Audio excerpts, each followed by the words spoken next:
अगर आप लोग भी क्लास 9th का एग्ज़ाम देने जा रहे हैं 25 सितंबर 2025 को, तो आपके लिए ज़रूरी है। क्लास 9th का ओरिजिनल क्वेश्चन पेपर आ गया, जो आप लोग का विषय कोड 112 होगा। साइंस का सब्जेक्ट है। 100 नंबर का क्वेश्चन पूछा जाएगा, जिसमें 80 नंबर का ऑब्जेक्टिव पूछा जाएगा और आप लोग को 50 नंबर बनाना है। प्रत्येक प्रश्न के साथ 4 विकल्प दिए जाएंगे, जिसमें एक को सही लगाना है। पहला क्वेश्चन आप लोग को इस तरह हो सकता है: यदि कोई वस्तु के साथ अपनी स्थिति बदलती है तो वह होती है। ऑप्शन ए स्थिति है, यानी कि बी गतिशील। सही आंसर आपका हो जाएगा गतिशील। दूसरा क्वेश्चन इस तरह हो सकता है: चाल की असह मात्रक क्या होता है? चाल की असह मात्रक कहेंगे मीटर प्रति सेकंड होता है। चाल की असह मात्रक क्या होता है? मीटर प्रति सेकंड होता है। तीसरा क्वेश्चन हो सकता है आप लोग का: चाल और वेग में क्या अंतर होता है? ए था चाल सदिश और वेग अदिश होता है, बी में क्या दोनों, और सी में क्या वेग सदिश और चाल अदिश। तो राइट आंसर सी हो जाएगा, वेग सदिश होगा और चाल अदिश हो जाएगा। इसी तरह क्वेश्चन आगे भी हो सकता है।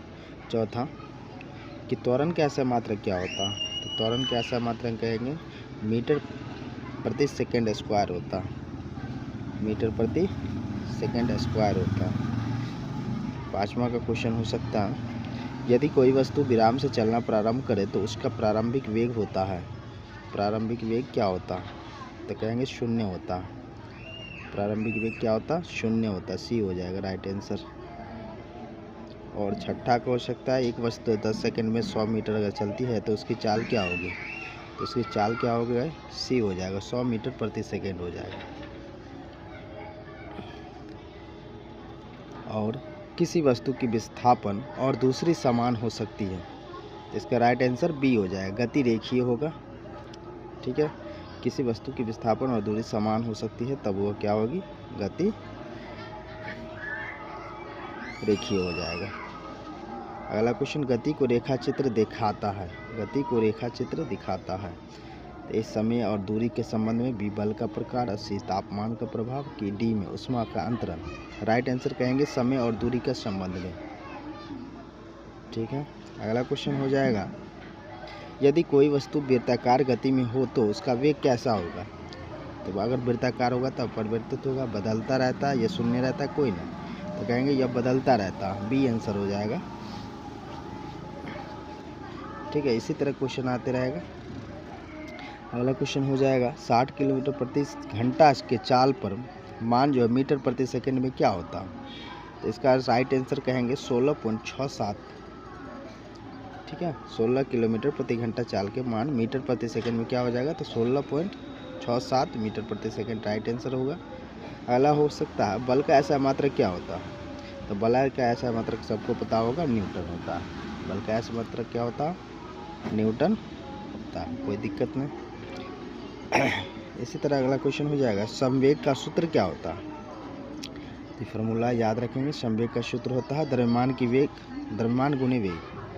संवेग का फार्मूला क्या होता है? द्रव्यमान गुने वेग, यानी सी आंसर हो जाएगा इसका। अगला क्वेश्चन: यदि वस्तु का द्रव्यमान 2 गुना कर दिया जाए तो संवेग क्या कहलाएगा? कितना गुना हो जाएगा? तो कहेंगे आराम से 2 गुना हो जाएगा। राइट आंसर बी हो जाएगा। कितना गुना हो जाएगा? 2 गुना हो जाएगा। आप लोग इसी तरह ऑब्जेक्टिव का क्वेश्चन दे रहे हैं, जो आप देखिए इसी टाइप का होगा, जो आप लोग अपना पहला का ए, दूसरा बी, तीसरा सी।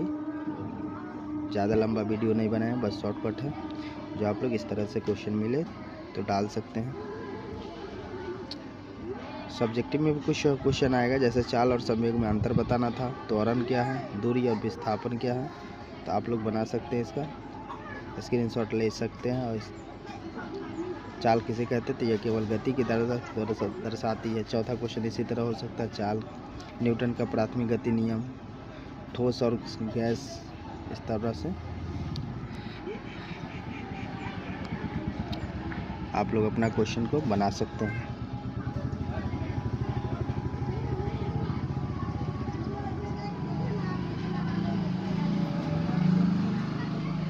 नाभिका के कार्य क्या है? तो यह कोशिका की सभी क्रियाओं को नियंत्रित करता है और यह आनुवांशिक जानकारी को भी संचित करता है।